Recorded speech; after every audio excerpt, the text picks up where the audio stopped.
guys, so I just woke up and I put away my Surface Pro 3 because it was still running from last night, and I put it in the MacBook Pro box, and I put away the laptop as well, so I'm going to be focusing on transferring my cell phone number to the iPhone 6 number. And yeah, I also learned that my intro and outro video format doesn't work with MacBook with the OS X, so I'm going to just upload the intro and outro to YouTube and edit it in with the YouTube editor. And yeah, and then I'm gonna focus on getting some video editing software on the OS X as well, because my video editing software on Windows doesn't work with Mac. So yeah, this is the beginning of day 1. So I had some fun trying to personalize the computer by getting a photo off my iPhone, off my phone, and I found out that it wasn't as easy as just going to like the computer and then going into the iPhone and dragging and dropping the photo. It looks like you have to use an app. I forgot the name of it, but you use the app to import the images or videos from your iPhone or whatever device you have to transfer it to the computer, which I found was quite odd, but yeah. Another thing is that I found out was quite difficult is transferring over the music that I have. It wasn't as easy to get to the music folder as I would have thought.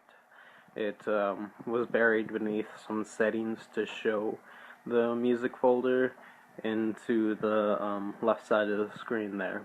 But yeah. So I was able to fully personalize the computer. So far I was able to get Photoshop, and I found a video editing software, but sadly it can't go into 60 frames per second, so I'm gonna have to stick with just regular 1080p and 30 frames per second. And yeah, I found it quite odd that like in Windows there's Task Manager, and in the Mac OS X it's Application Monitor or something, Monitor Activity, something like that.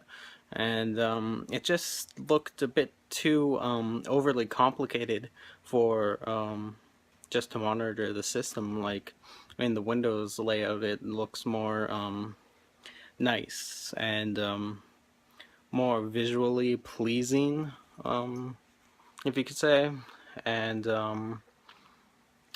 yeah, the other thing is with the Mac, I'm just gonna go to the Mac power block here. As you can see, it's right over here. As you can see, there's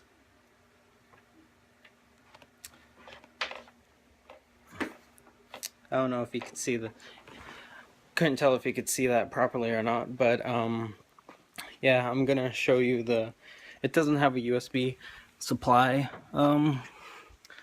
part in it, but on the Surface one, that's for the Surface Pro 3, it has a USB supply for charging cell phones and things like that.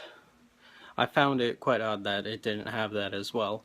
And I was looking on the computer specifications, and the screen, it's not in 1080p.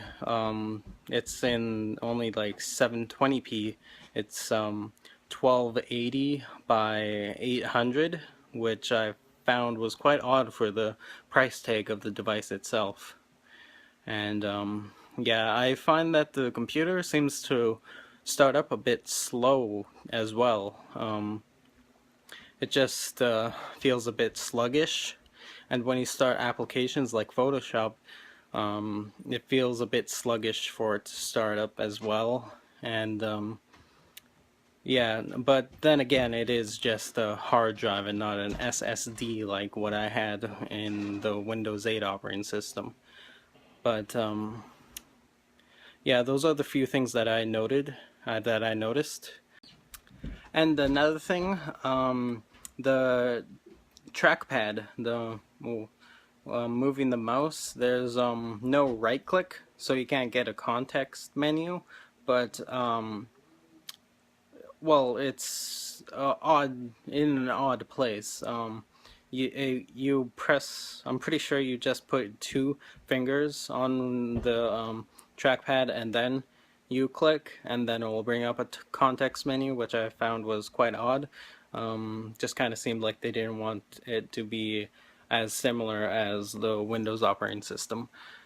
And but one thing I do like about it is that the trackpad, when you go to scroll, it took me like an hour or so to figure it out, but I was trying to scroll up and down from the in web pages, and it was quite odd because like it would disappear quite quickly for the bar on the right side for you to scroll.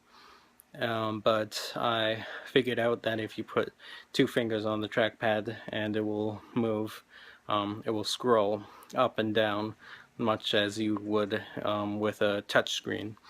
But you have to have the two fingers on it for the trackpad for it to scroll up and down.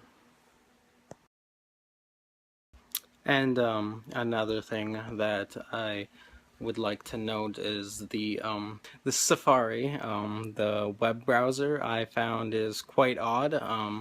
I tried to change it to open up to a web page instead of just a new tab, because it doesn't go directly to a web page. So I couldn't figure it out, so I just ended up installing Google Chrome, and it will open up to whatever page I want to now. Well, I just found it quite odd that Safari didn't do that. And yeah, that's gonna be it for today, for the day one of the 30-day challenge. So yeah, like, comment, and subscribe, and hopefully I'll have another video up for you guys tomorrow if I notice anything that I want to make a note of.